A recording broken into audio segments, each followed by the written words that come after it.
físico.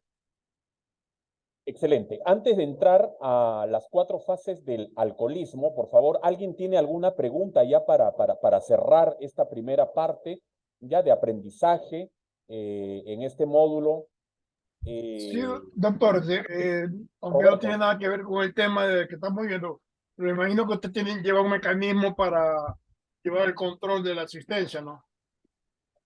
Sí, acá está a mi izquierda está Brenda. Ella controla todo lo que es. Ay, gracias. Preguntas, por favor, sobre el tema, por favor. ¿Quedó todo claro? Jessica, ¿te quedó claro? Disculpe, profe. ¿Te quedó todo claro? Ya le escribo por interno, profe, sí. Ya. Hernández, Bill Hernández, ¿quedó claro todo, verdad? Yajaira Sí, Bermúdez, doctor Refrío. Muchas gracias. para ti que tú ya tienes, estás certificado, este es un repaso, nada más. Muy bien. Gracias, hermano. Muy bien. Vamos rápidamente con esto lo que llamamos las fases del alcoholismo. Ya según el NIA, ¿no? Según el NIA, ¿no? El Instituto Nacional ya del abuso de alcohol, de sustancias legal, líquida de alcohol, ¿verdad? Nos habla sobre 4 fases del alcoholismo. ¿Verdad? Vamos a conocerlo rápidamente, vamos a ver qué características simples tiene estas fases, ¿no? Entonces, hablamos del deseo, ¿no? En esta etapa la persona presenta una fuertísima necesidad, una fuerte necesidad, ¿no? O urgencia, ¿no? Por beber, por tomar, ya sea que empiece como diversión o como modo de relajarse, ¿no? Su necesidad lo hace beber más y más, ¿no? A ello podemos estar hablando de, entre comillas, un consumo experimental también allí, ¿no?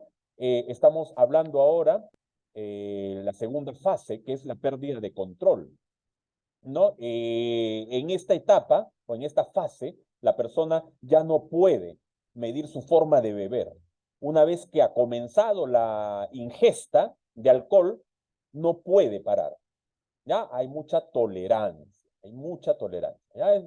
Es otra característica, ¿verdad? Otra característica de la pérdida de control en el alcoholismo en estas 4 fases, ¿verdad? Existe la tercera fase, ¿no? Que llamamos la dependencia física, ¿no? Que el NIA le llama la dependencia física, ¿no? En esta etapa se dan síntomas, ¿no? De reajuste y se pueden presentar síntomas como malestares estomacales, sudoración, temblores también, claro, temblores, ¿qué más? Ansiedad, depresión, etcétera, etcétera. ¿Ya? Esa es la dependencia física. Y la tolerancia, ¿no? La tolerancia, ¿no? Que es la cuarta fase del alcoholismo, según el NIA, ¿verdad? Nos habla sobre la tolerancia, que a medida que la persona ingiere más alcohol por periodos prolongados, va necesitando tomar más para sentir que está tomando o sentirse eufórico. ¿Ok? Entonces, ahí tenemos rápidamente las 4 fases del alcoholismo, ¿verdad? Según el NIA, según el NIA. Muy bien. Acá está, se los pongo. Muy bien. Tarea domiciliaria número 4. O sea, la tarea domiciliaria número 3 y la tarea domiciliaria, esta número 4, me la tienen que entregar el día, a más tardar, sábado de la semana que viene, sábado 5 de la tarde, a más tardar, para yo poder revisarla, por favor, ¿ya? Hacer una historia de un consumidor de alcohol que haya pasado por las 4 fases del alcoholismo, según el NIA. ¿Ya? Entonces, igual que es muy parecida a la tarea domiciliaria número 3. Número 3. Muy bien. Hasta allí. ¿Alguna pregunta, chicos? Ya para pasar rápidamente a nuestro tema central. Doctor, este trabajo tendríamos que entregarte en Word, ¿está bien? ¿O escrito a mano? Sí, Iván, si gustas, escrito a mano, si gustas en Word, como gustes. Listo, Sí, gracias. pero que quede claro, chicos, por favor, si lo hacen a mano, por favor que se entienda la letra, que se entienda la letra, no me hagan letra de médico. Doctor, pero Word, ¿en qué versión? Mira, hazlo en cualquier versión, pero envíamelo. En mi celular abre todas las versiones de Word. No te preocupes. Porque la última que le envié no la pudo abrir. Bueno, no, Yo tengo la te última dije que no versión lo de podía Word. abrir. Usted no la pudo abrir, digo. Tuve que mandarle una foto. Ya, entonces si no abro yo tu Word, mándalo en foto, por favor. Mándalo Ya. en foto. Muy bien, listo. ¿Otra pregunta? Nada. Muy bien, chicos. Excelente. Vámonos rápidamente a las etapas del tratamiento. Doctor, disculpe, yo sí tengo una pregunta. Dime, Yajairita. ¿La historia puede ser creada por nosotros o puedo también hacerla de alguien que yo conozca? De alguien que tú conozcas, puede ser de alguna de tus usuarias, de alguna de tus pacientes del internamiento. Claro, claro que sí. Sí, sí. Ya, listo, gracias. Puede ser sobre uno mismo. Pues claro, claro, puede ser sobre uno mismo. Bacán, sería mucho mejor. Porque si es sobre ti mismo, estás reforzando los aprendizajes y estás reforzando tu propio tratamiento, tu recuperación. Es como una terapia para ti. Claro que sí. Muy bien. Muy bien, chicos. Vamos nuevamente con el módulo. Estoy sin cámara yo. Disculpen. Vamos nuevamente con lo que es el módulo básico. ¿Ya? El módulo básico.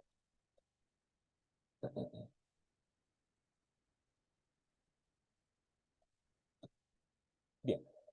Vamos a hablar sobre las fases del tratamiento dentro de las adicciones. Esto es un estudio que realizó la doctora, la especialista, la muy conocida peruana, Alicia Victoria Chu Esquerre, ¿no? En compañía, ¿verdad? Con otra gran especialista, psiquiatra, especialista en drogodependencias, peruana también, Gloria María Grados. Ambas trabajadoras, la primera, directora hasta el día de hoy, directora general del servicio Pabellón 18 del Hospital Víctor Larco Herrera, ¿no? Que ya sabemos, es el programa de comunidad terapéutica más completo en el Perú, ¿verdad? Y es el sexto más efectivo de Sudamérica, ¿no? El Pabellón 18, el Hospital Víctor Larco Herrera, donde dirige esta doctora psiquiatra, médico psiquiatra, la doctora Alicia Chu Esquerre. Bien, esta presentación, este trabajo, este estudio que hizo Chu, acompañada de Grados, ¿verdad? Fue aprobado por el Ministerio de Salud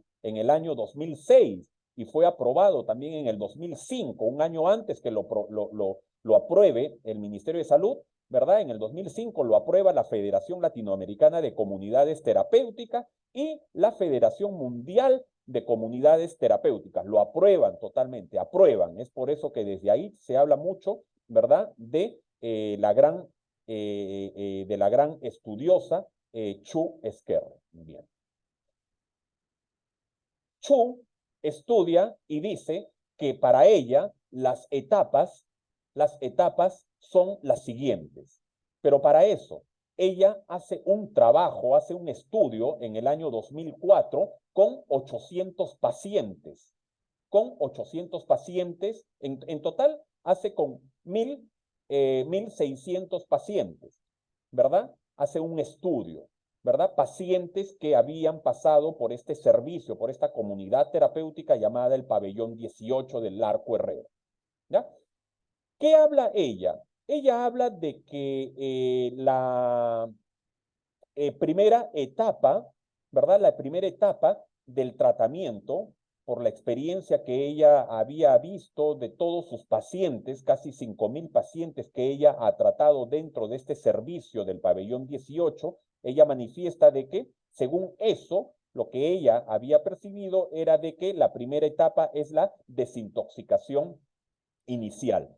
Y ella considera de que la desintoxicación inicial son los 90 primeros días. los 3 primeros meses. Son los 3 primeros meses más críticos en la cual se le llama, que es la primera parte de la desintoxicación. Es en esos 90 primeros días, el usuario tiene una cantidad tremenda de cravings, una cantidad pero abismal de cravings, pensamientos de consumo constantes, pensamientos del último consumo de sustancia psicoactiva. Constantemente vienen los pensamientos del último consumo, ¿verdad? Durante esos 90 primeros días, ¿verdad? Vamos a notar al usuario que tiene pensamientos en los compartires, en las diversas reuniones, en los diversos grupos, ¿verdad? El usuario constantemente los 90 primeros días, por no decir los 3 primeros meses, siempre está hablando el usuario de que tiene pensamientos de consumo, se recuerda de su último consumo constantemente, ¿verdad? Otra característica de esta primera etapa es el craving. Los cravings son intensos. Cravings intensos. ¿Qué es el craving? El craving es el deseo, ¿ya? El deseo fuerte, un deseo fuerte por consumir drogas, por consumir alcohol. Ese deseo imperioso, ese deseo intenso por consumir drogas. Entonces, ese deseo intenso, ¿en qué momento viene? Con gran intensidad, viene de manera continua, viene los 3 primeros meses del tratamiento. Y a esos 3 primeros meses, ¿verdad? ¿Cómo le llama Chu? Le llama desintoxicación inicial. Hay cravings intensos, ¿verdad? Y si hay cravings intensos, eso quiere decir de que el usuario ha elevado sus niveles de ansiedad. Es importante la psicofarmacología, urgente, ¿verdad? Muchas veces se habla en comunidades terapéuticas, se dice, ¿verdad? Se dice, ¿para qué la medicación? ¿Verdad? Sin medicación, con ejercicios, con natación, con sauna, con masaje. Pero ¿qué es lo que hay acá? Acá hay un problema mental, hay un problema del cerebro. Entonces, cuando estamos hablando de que los niveles de ansiedad del adicto se elevaron, entonces quiere decir de que hay una descompensación en la bioquímica cerebral. Y eso ni la natación, ni el deporte, ni nada. Es únicamente la medicación es importante, la psicofarmacología. La psicofarmacología va a ayudar de una u otra manera a que el craving sea menos intenso, esas ganas por drogarse sea menos intensa. Otra característica, ¿verdad? En la desintoxicación inicial es la descompensación de la bioquímica cerebral. Hay una descompensación tremenda. ¿Qué es lo que se ha observado y qué es lo que ha observado, ¿verdad? Con estos 1,600 pacientes, Chu lo que ha verificado es de que hay una descompensación de la bioquímica cerebral. Hay una gran liberación de serotoninas. Hay liberación tremenda de serotoninas. Y al haber liberación de serotonina, ¿qué es lo que va a ocurrir con el usuario? ¿Qué es lo que va a ocurrir con el paciente? Va a caer en depresión, va a caer en ansiedad. Es por eso que cuando en comunidad terapéutica trabajamos con equipo multidisciplinario, ¿verdad? Trabajamos con psiquiatra, trabajamos con psicólogos, con asistenta social, etcétera, etcétera. El psiquiatra siempre está poniendo los antidepresivos.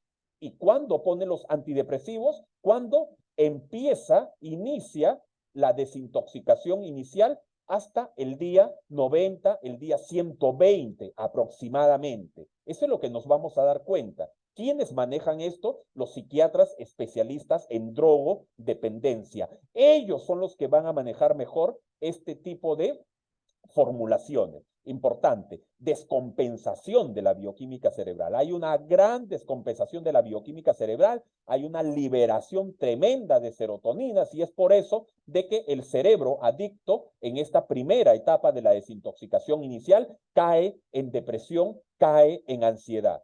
Al haber más liberación de serotoninas, va a haber más ganas de consumir, porque va a haber más ansiedad. Al haber más ansiedad, va a haber craving. Entonces, esa es la idea. ¿Ya? Esa es la idea. En sueños de consumo, en esta primera etapa, hay constantes sueños de consumo. ¿Y por qué hay constantes sueños de consumo? Sueños de consumo, matiné, vermú, noche tras noche, porque hay ansiedad, porque la bioquímica cerebral está activada. Ya esta persona está intoxicada, esta persona todavía está activada. Hay trastornos de sueño también. Hay trastornos de sueño, hay insomnio y mayormente, ¿qué es lo que ha observado esta especialista? Lo que ha observado esta especialista es de que hay narcolepsia. ¿Qué es la narcolepsia? La narcolepsia es cuando el adicto duerme muy bien en la noche, duerme sus 8 horas y se despierta 7 de la mañana, pero ya a las 11 de la mañana, 12 del mediodía, 1 de la tarde, está con somnolencia. Y a pesar de que ha dormido bien y está con somnolencia. Profe, A esta, Jessica, profe, dime, ¿me repite cómo se llama eso? ¿Narco qué? narcolepsia. Gracias, profe. A ti, Jessica. Narcolepsia. Doctor, ¿Ya? una pregunta, Alejandro de Ecuador. Hola, Alejandro. Un abrazo, González. ¿Te escuchamos? Sí, en estos 3 primeros meses, yo sé, tengo claro lo que es el craving y todo lo otro que se está manifestando. Esto también puede presentarse el síndrome de la abstinencia en estos 3 meses, estos 3 primeros meses, los primeros días más que todo. Claro, claro. Mira, escúchame. Los 3 primeros meses no he acabado. Más adelante hay otra característica de esos 3 primeros meses que es el síndrome de abstinencia. ¿Ya? Entonces, hay síndromes, pero son intensos. Ya el síndrome de abstinencia, esos 3 primeros meses, hay literaturas que dice de que el síndrome de abstinencia, el craving, son los 21 primeros días. Bien, eso yo no lo creo. Yo personalmente no lo creo. A mí me enseñaron en la universidad de que los 21 primeros días hay craving y hay síndrome de abstinencia y después de esos 21 días no hay nada. A mí me enseñaron eso en la No, universidad, pero yo no lo creo. yo no lo comparto tampoco. Yo tengo exactamente trabajando con adictos 22 años y tengo con mis comunidades 15 años y han pasado por mi mano miles de adictos, miles de adictas y no. Yo corroboro lo que dice la doctora Alicia Chuesquer. Es intenso los 90 o los 120 primeros días de craving y de síndrome de abstinencia. Lo que hay Doctor, que una diferenciar, pregunta. un ratito, Iván. Lo que hay que diferenciar entre craving y entre síndrome de abstinencia es que el craving, ¿verdad? Como ya lo hemos explicado la semana pasada, el craving es el deseo de consumir droga. Pero no es un deseo, es un deseo, pero fuertísimo. Ya es un deseo fuerte. Mientras que el síndrome de abstinencia es un dolor, es un malestar producto de la ansiedad, ¿verdad? La persona, el adicto, la adicta, ¿verdad? Lo somatiza. Al somatizar su ansiedad, ¿verdad? Esa ansiedad se va a albergar en la parte más débil del cuerpo. Entonces van a haber fuertes dolores de Sí, cadera, fuertes dolores de cabeza, van a haber vómitos, van a haber calambres. Entonces es sudoración, el estómago suelto, gases, dolor de estómago, etcétera, etcétera. A ello, esa somatización, esa especie de somatización, ¿cómo le vamos a llamar? Síndrome de abstinencia. Y ese síndrome de abstinencia se presenta con una gran intensidad los 90 primeros días. ¿Ok? Ahora, o sea, podríamos decir, doctor, disculpe, el craving es mental, el síndrome de abstinencia es físico.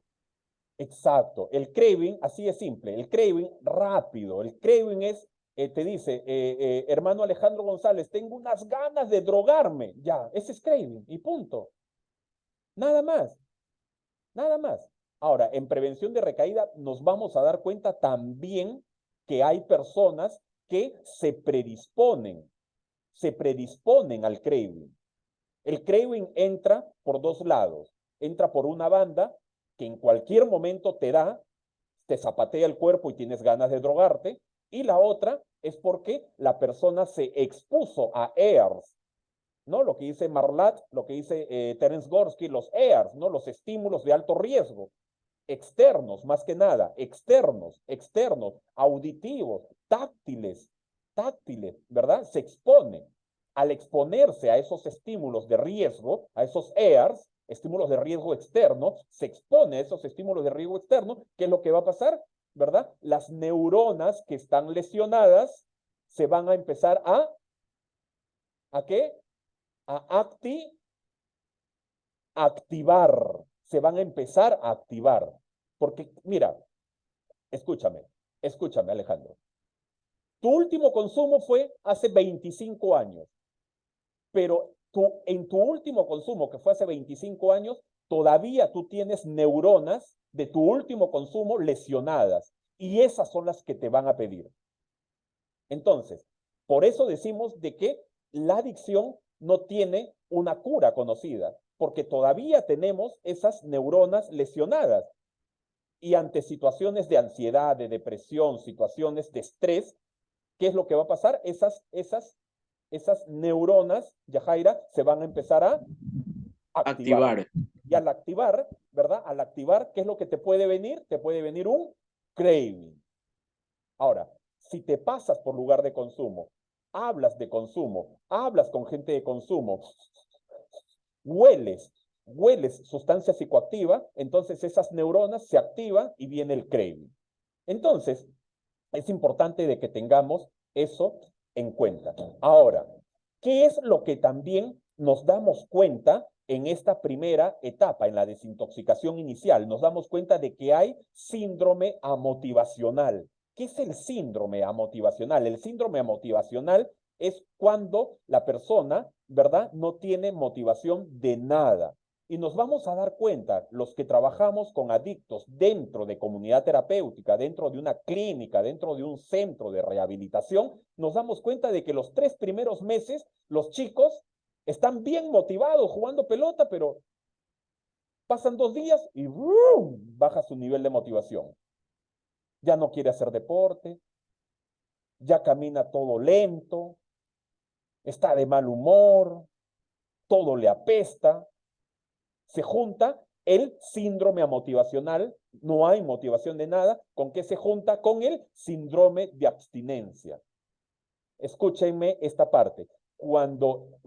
Nosotros cuando trabajamos en internamiento, en tratamiento residencial, en comunidades terapéuticas, tenemos que ser muy vigilantes, muy vigilantes. Tenemos que hacer todo lo posible en que el usuario no tenga a la vez el síndrome amotivacional y no tenga a la vez el síndrome de abstinencia. Porque si tiene síndrome de abstinencia y síndrome amotivacional, se fregó todo.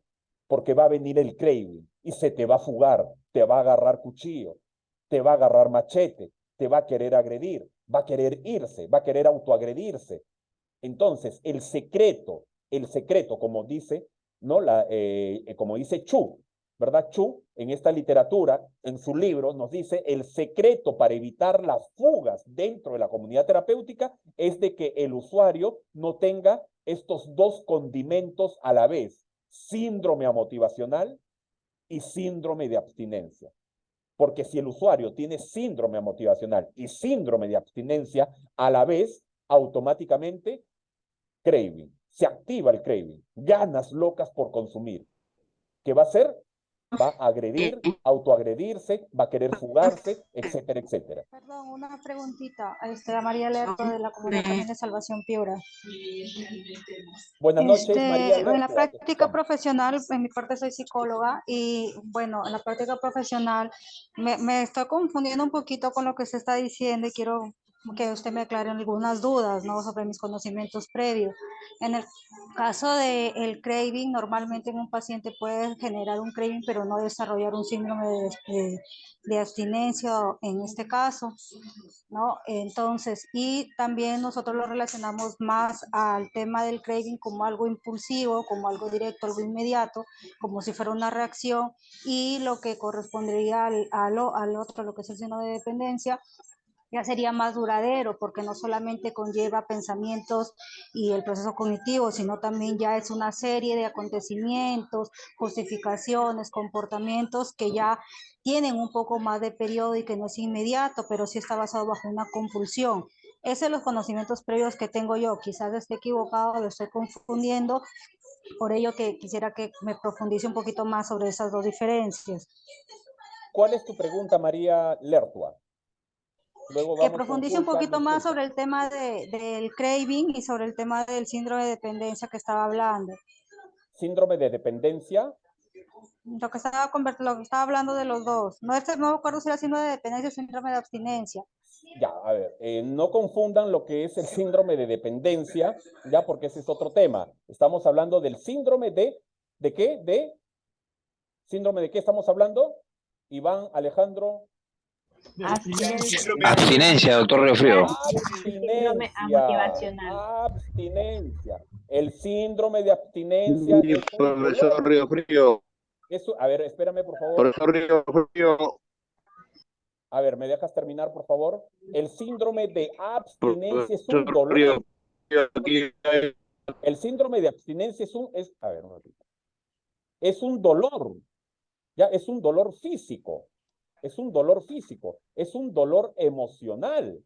Por eso decimos de que el síndrome de abstinencia es un dolor físico. Hay personas que lo somatizan. Es una somatización. El síndrome de abstinencia en sí es una somatización. Como lo dice Marlat, es una somatización. Es un dolor. Ejemplo, calambres, un dolor emocional, mal humor, irritabilidad, aburrimiento, desmotivación, dolor de estómago, diarreas, calambres, dolor de cabeza, ¿verdad? Etcétera, etcétera. Ese es el síndrome de abstinencia. La duración es según, ¿verdad? Importante, la duración es según la droga consumida, el tiempo del consumo, ¿verdad? La droga consumida, el peso, la talla, el sexo y personalidad. Ahí están los 6 componentes, según eso. Doctor, una pregunta. ¿Hasta qué etapa de la abstinencia, o sea, hasta cuánto tiempo llevado de abstinencia puede haber síndrome de abstinencia? No, el síndrome de abstinencia, a ver, muy buena pregunta, Iván, muy buena pregunta. El síndrome de abstinencia, ¿verdad? Se puede presentar hasta el último día de la vida del adicto. Hasta el último día. El adicto puede tener 23 años de limpieza, ¿verdad? Está con una buena dieta, se alimenta muy bien y de pronto diarrea, vómito, calambre. Oye, ¿qué está pasando acá? Estoy comiendo sano. Doctor, disculpe que me corta, doctor. ¿Quién habla? Doctor. ¿Quién habla? Luis Ángel. Dime.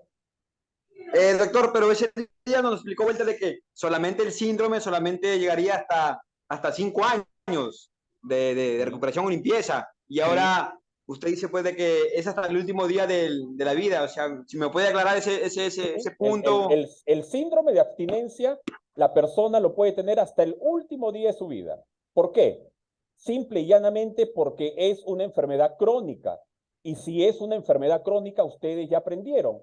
Tiene características. Esta enfermedad crónica tiene características y una de sus sintomatologías o características es el síndrome de abstinencia y por lo tanto el síndrome de abstinencia se puede presentar en cualquier momento de la vida del adicto, que es muy diferente que a partir del 5º año para adelante, a partir del 5º año, ¿verdad? Que el adicto está ya en un mantenimiento, según la rueda de cambio motivacional, que lo vamos a ver más adelante, ¿verdad? A partir del 5º año baja totalmente. Casi ya no hay, como los sueños de consumo.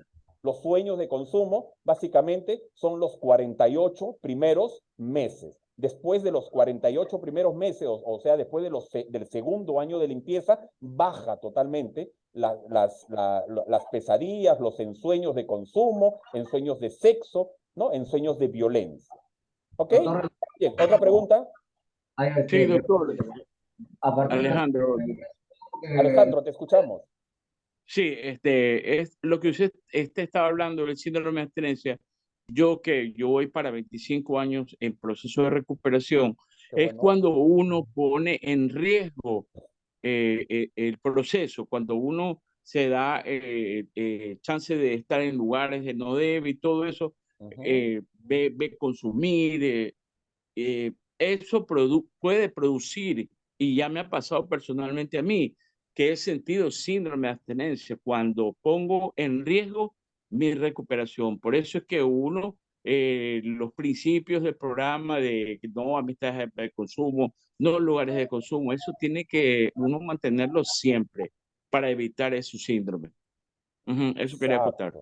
Exacto, ¿no? Entonces nos vamos dando cuenta, ¿verdad? Por tu experiencia, ¿no? De que a pesar del tiempo de limpieza que tienes, el tiempo de abstinencia o de nuevo estilo de vida que tienes, nos vamos dando cuenta que, ¿verdad? Se puede presentar el síndrome en cualquier momento. Y el craving, los deseos locos por consumir drogas o alcohol, se puede presentar también en cualquier momento de la vida del adicto, ¿no? Como dice Chu, ¿verdad?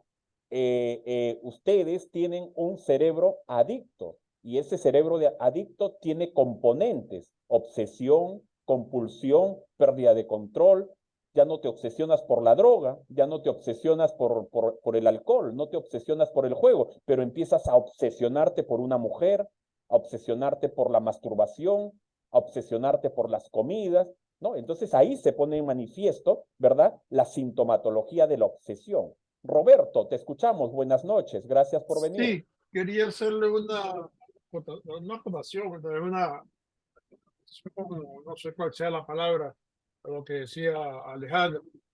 En una parte de la literatura de Narcóticos Anónimos dice que difícilmente se verá recaer a un miembro, a una persona que asista regularmente a las reuniones.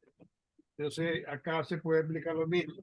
Difícilmente se verá que alguien recaiga o que le dé el síndrome de abstinencia mientras no ande círculos que está gente consumiendo y que están personas con sustancias y que no se meta de nuevo en ese mundo, en ese infierno. O sea, mientras se aleje y se mantenga alejado y estés yendo a otro estilo de vida, difícilmente te va a dar el síndrome de abstinencia. Vas a estar bien, vas a estar bien. Yo llevo camino a los 37 años y me ha dado síndrome de abstinencia porque yo me mantengo alejado de todo. Bien, muy bien, es muy cierto. Gracias, Roberto, por tu intervención. Bien, vamos avanzando porque ya nos gana este segundo bloque. Vamos a tener que hacer un tercer bloque para poder terminar este tema ya de los estudios. Bien, Estimado Jorge, buenas noches. Disculpa, una consulta. Si dentro de los 90 días, no estamos hablando del craving, de ese deseo imperioso, se manifiesta en el paciente, dentro de comunidad terapéutica, ¿cómo podríamos trabajarlo?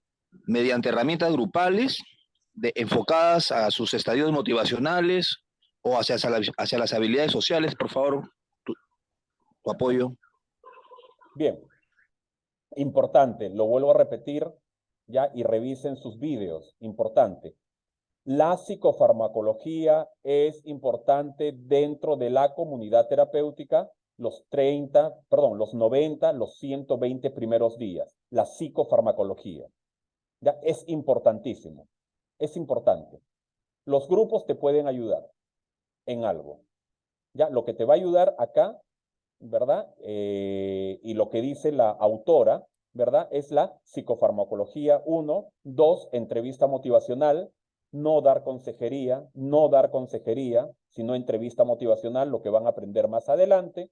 ¿verdad? Y 3, importante, los grupos de feedback, lo que van a aprender ustedes más adelante conmigo dentro de este diplomado, los tipos de grupos que hay que abordar en esta primera etapa, lo que es la desintoxicación o lo que llamamos la precontemplación, cuando la persona está en negación, tiene los mecanismos de defensa activados, tiene los defectos de carácter activados, ¿verdad? Etcétera, etcétera, ¿no? Cuando hay ambivalencia, hay dudas para el cambio, hay resistencia para un cambio, entonces es ahí donde hay que trabajar entrevista motivacional, es ahí donde no hay que trabajar consejería, hay que trabajar más con grupos de apoyo, grupos feedback motivacionales, y es importante la psicofarmacología. Otra cosa no te va a funcionar, no te va a funcionar. ¿Ok? Bien, Muchas gracias. En esta primera etapa de desintoxicación inicial hay síndrome amotivacional, ya hay somatización, ya hay un malestar emocional, ¿no? Malestar emocional, malestares físicos, constantemente estos 90 primeros días nos vamos a dar cuenta, ¿verdad? Nos vamos a dar cuenta de que el usuario, ya el residente, el interno, el paciente, el cliente, ¿verdad? Está con constantes dolores, dolores estomacales, dolores al cuello, dolores a la rodilla, hay constantes dolores, ¿verdad? ¿Por qué? Porque está somatizando su ansiedad, la ansiedad la está somatizando, hay malestar emocional, ¿verdad? Hay malestar físico. Hay constantes trastornos, ¿verdad? Hay un trastorno depresivo, trastorno de ansiedad, trastorno de estrés, ¿verdad? Etcétera, etcétera, ¿verdad?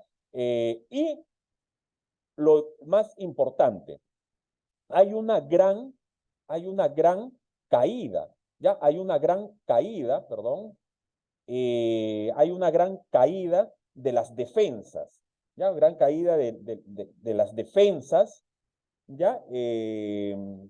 Cae el sistema inmunológico, ¿ya? Es por eso que es importante el tipo de alimentación que se le dé a los usuarios los 90 primeros días, qué tipo de alimentación le vas a dar a tu usuario los 90 primeros días, ¿no? Para reforzar ese sistema inmunológico. Ahora, ¿dónde se ubica el sistema inmunológico, no? En la médula ósea, que el vaso, el timo, las amígdalas, las membranas mucosas, ¿no? La piel, ¿no? Tomar en cuenta que los vasos linfáticos del sistema inmunitario, ¿no? Acarrean, ¿no? Inmunocitos, ¿no? Que luego se convergen en ganglios linfáticos, ¿no? Ubicados en todo el cuerpo y básicamente en el cuello. Es importante esto. Roberto, levantaste la mano. Buenas noches, te escuchamos. Sí, una pregunta. ¿Cómo Discúlpame, Roberto, discúlpame. Te dejamos con la pregunta para el tercer bloque, por favor, porque me quedan solamente 40 segundos de Zoom. ¿Ok? Regresamos en 5 minutos, chicos, por favor. 5 minutos. Estoy pasando enlace. Descansamos y preparamos preguntas para ir al siguiente enlace, por favor. ¿Ok? Muchísimas gracias.